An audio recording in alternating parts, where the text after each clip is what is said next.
Miriam. Boa tarde, Sardenberg. Boa tarde, ouvintes da Rádio CBN. Miriam Leitão está em Brasília acompanhando os acontecimentos, esteve ontem por lá, acompanhou também a sessão de hoje, que começou às 10 da manhã. Estou vendo aqui o comentário no blog da Miriam, o comentário que fez hoje de manhã, comentando o discurso da presidente e depois a discussão que ela fez.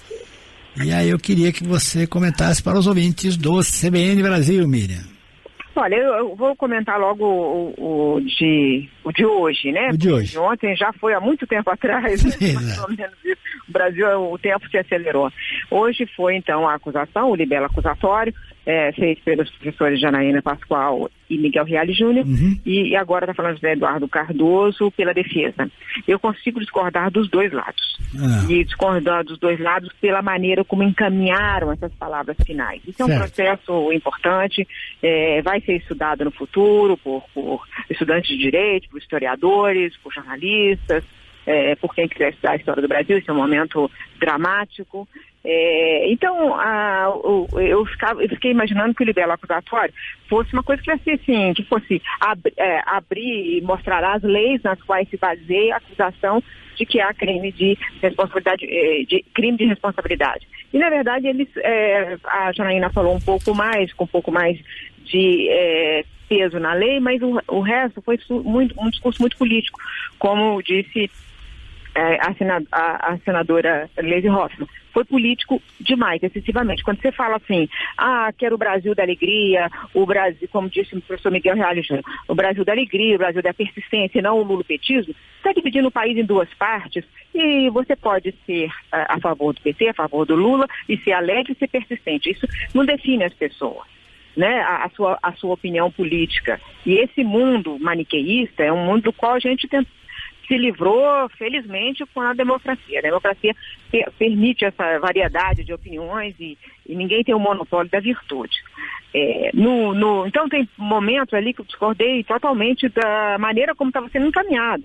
Não da discussão em si, porque eu acho que feriu sim a lei de responsabilidade fiscal, até porque eu conheço bastante a lei, eu vi essa lei nascer, e acho que aqueles empréstimos junto aos bancos públicos, aquilo é um descontrole, é um absurdo. Já achava antes de todo esse processo começar, e já conversamos várias vezes sobre isso aqui, Sardenberg. Em 2013, 2014, quando começou aquela contabilidade criativa, eu cansei de falar do assunto, e você também nos seus comentários, somos ambos comentaristas de economia, e ambos vimos a desordem na relação entre governo e bancos que gerou a lei de responsabilidade fiscal, né? Que era para organizar isso aí e evitar que se voltasse aos anos 80 e o começo dos anos 90, quando os governantes, seja dos estados, do governo federal, usaram os bancos públicos de forma abusiva e desrespeitosa, e isso produziu a parte da inflação briga por isso. Então, na questão do mérito, eu acho que sim, a maneira como eles encaminharam, discordo.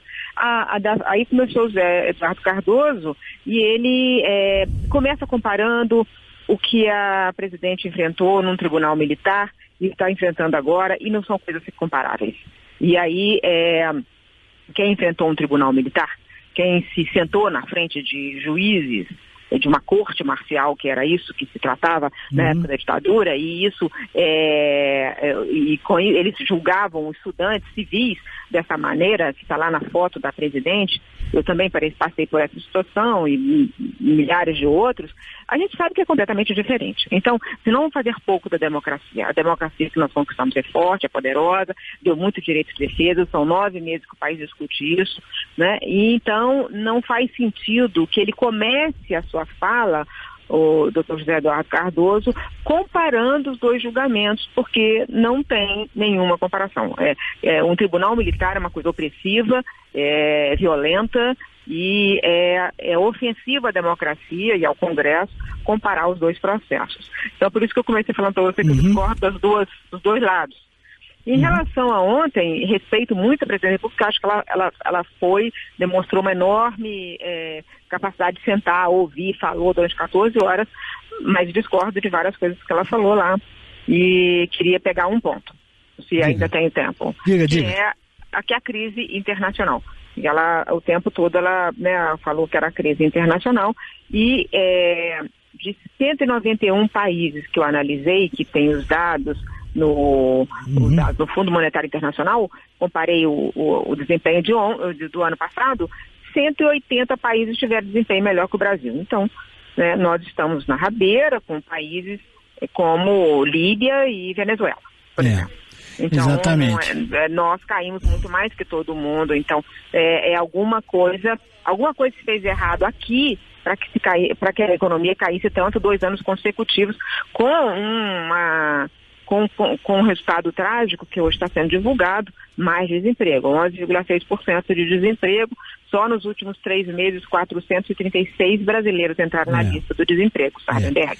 E ela disse que a crise explodiu abruptamente a partir de 2014, né? Ela disse que logo depois das eleições é que a crise explodiu abruptamente. E está equivocada também, né? Porque em 2014 o mundo cresceu, em 2015 cresceu, 2016 cresceu, né?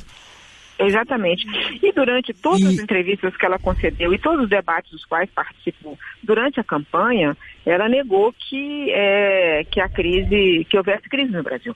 E todas as pessoas que dizem, não é porque a crise chegou de repente, porque senão, por que é que os jornalistas perguntaram tanto para ela sobre crise? Ela dizia que a crise era inexistente, a crise brasileira, né? E se os outros jornalistas estavam vendo, ela também poderia ter visto, não é? E ela não viu, então não tomou as medidas necessárias para proteger a economia, e esse é o papel dela. Ela é presidente da República, como presidente da República tem que fazer o máximo que pode para proteger o país de crises internas ou externas, mitigar os efeitos, trabalhar contra a crise. E ela negou, e ao negar, a crise se aprofundou. Sardenberg. Miriam Leitão, obrigado, Miriam. Até amanhã. Até amanhã. Intervalo, já voltamos.